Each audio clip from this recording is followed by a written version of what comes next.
What is going on, Bucks fans and CFP fans? Evan Wanish here back at you with another video talking about the Tampa Bay Buccaneers. And today I am once again joined by my CFP co-host, Mr. Rhett Matthew. We are here to break down the players to watch for the Week 7 matchup against the Baltimore Ravens. This time on Monday Night Football, matchup between four and two teams. The Ravens having won 4 straight, pretty hot football team coming into this game. Rhett, how are you doing tonight? I am doing good. I am excited for Monday Night Football. The Buccaneers have a couple of primetime appearances here over the next 3 weeks. They're going to kick it off Monday Night Football against one of the best teams the AFC has to offer. I think both of these offenses have been hot lately, and I see a lot of points on the scoreboard in this one. Definitely see a lot of points potentially scored in this one. 2 passing defenses that have struggled this year. So with that being said, let's start with our players to watch on the offensive side of the football. We're going to start with a wide receiver. That is wide receiver Chris Godwin. The reason why it's Chris Godwin is because Mike Evans, while he is expected to play, all signs are looking towards him playing. But who knows how limited he will be, right? He has not practiced because of a hamstring injury. It was kind of on a snap count in New Orleans, and Chris Godwin has been money for the Buccaneers this year. So Chris Godwin is a player to watch for the Buccaneers. I just think that he's obviously, I think easily Baker Mayfield's favorite target so far this year, and rightfully so. He's earned it, right? And he's going to continue to want to earn the bag here as he's entering a contract year, free agent at the end of the year. So it is a big year for Godwin. I think he's going to continue to have a big year, and I think it's going to continue Monday night against Baltimore. So what do you think about Godwin and this matchup versus Baltimore? Chris Godwin has been a pillar of consistency in this Buccaneers offense in 2024. Leads the NFL in receptions, leads the NFL in catches for first downs, and get this, has not dropped a fourth quarter target since December of 2021. I mean, there is a lot of things that Chris Godwin is doing right here. And I do think this Bucs offense is going to be leaning on Chris Godwin for another week in a row. You mentioned Mike Evans not practicing this week. He may be available and ready to play. I don't know how healthy Mike Evans is going to be. I don't know if he's in a position to take over the game. So maybe Chris Godwin needs to be the guy on the offense for another week in a row. For sure. And I think in order for Chris Godwin to be the guy, in order for Baker Mayfield to have some success, I think he's going to need to be protected. And that's why I'm going to say the offensive line. I'm not going to single out a specific player. I'm just going to say that as a unit. I think they need to have a good game. So I guess they're the players to watch, I guess you could say, that unit. And it is kind of a cop-out, not naming one. But I just think it's going to be a team effort there because the Ravens can get after the quarterback a little bit, despite their passing, pass defense issues. That's more of a secondary thing.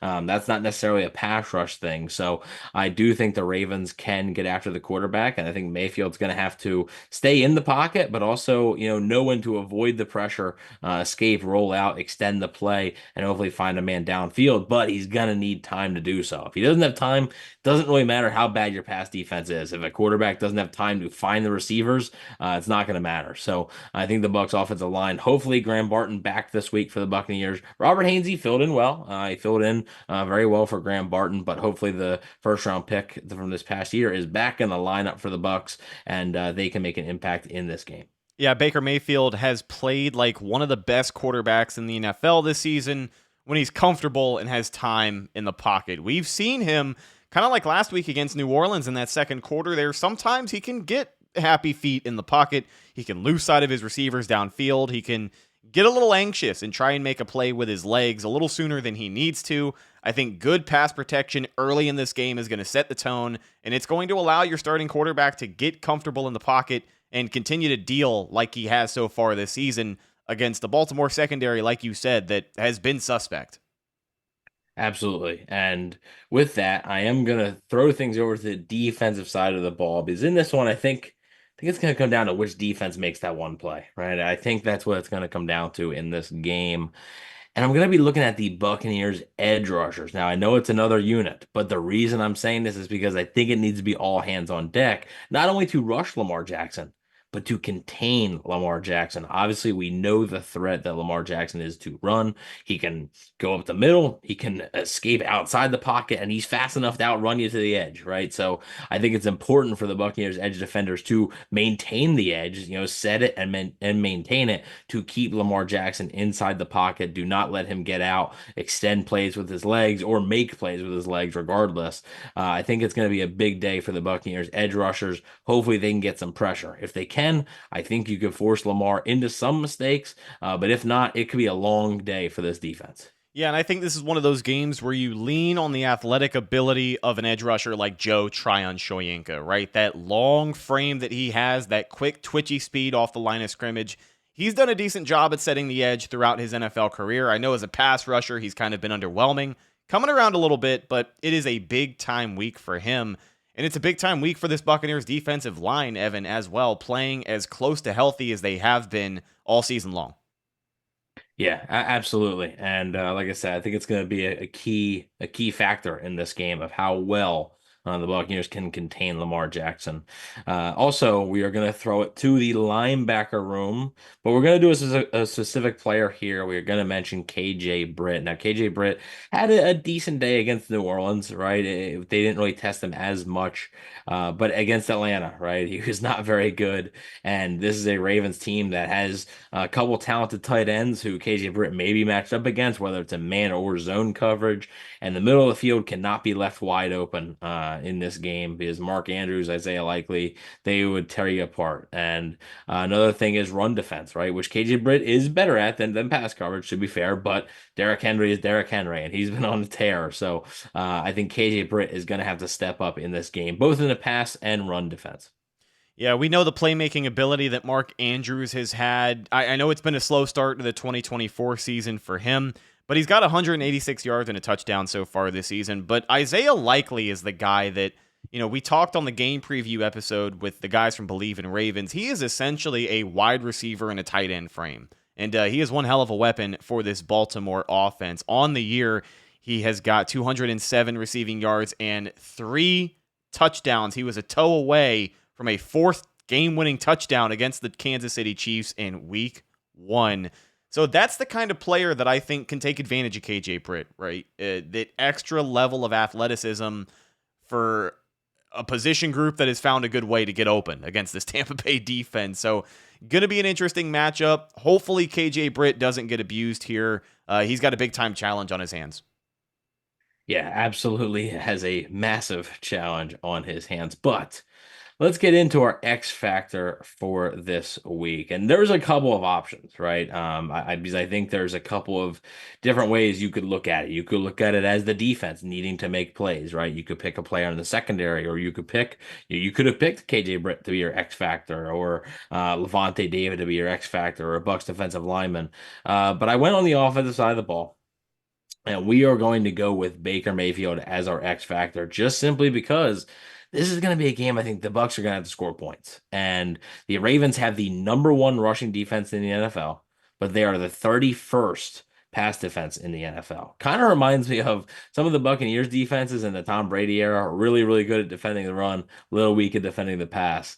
But Baltimore has struggled against the pass, and they've allowed a lot of points so far this season. Baker Mayfield is going to need to keep up his strong season so far. Buccaneers have scored 30 plus in 3 straight games. So, and Baker Mayfield's been a big part of that. His ability to pass, the offense's ability to put the ball in his hands has also been a part of that. One of the reasons that they didn't win that Atlanta game, I think, was because in the second half they just didn't put the ball in his hands enough. So I think this is just another game for him to prove on prime time that, look, like he's legit, right? It wasn't just a 2023, it wasn't just a fluke, right? He didn't just have a nice 6 game stretch to start 2024. He is a legit, top quarterback in this league. And also, with this being a prime time game, I mean, I know there's a lot of season left, but with this being a prime time game, Baker Mayfield plays well and knocks off Lamar Jackson.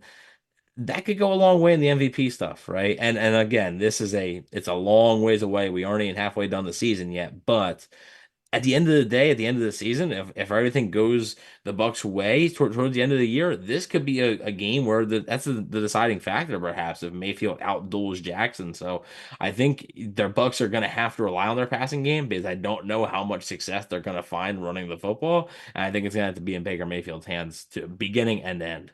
Yeah, I agree 100%. Baker is going to have to continue to be that guy for the Tampa Bay Buccaneers offense. And he's done a great job so far this Mhm. season. I think a lot of Bucks fans are still riding the high of that 250 plus rushing yard performance last week against New Orleans. But let's face it, this matchup does not favor the Buccaneers run game. It is still a work in progress. Todd Bowles, offensive coordinator Liam Cohen, talked a little bit this week about all three of those running backs getting some reps, but at the end of the day, I think the biggest difference maker on offense is going to have to be Baker Mayfield. He's going to have to play confident, going to have to get the ball out quickly, and he's going to have to make a couple of plays to put this offense over the edge because both of us expecting a lot of offensive production.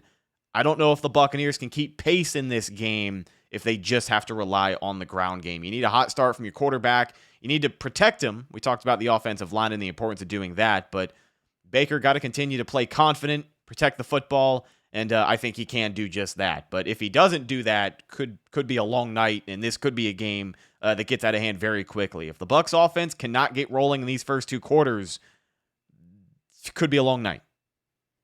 It definitely could be. Hopefully, it does not come to that, though. Hopefully, the Buccaneers come out, quick start just like they did against New Orleans. Hopefully, they don't implode in the second quarter like they did against New Orleans.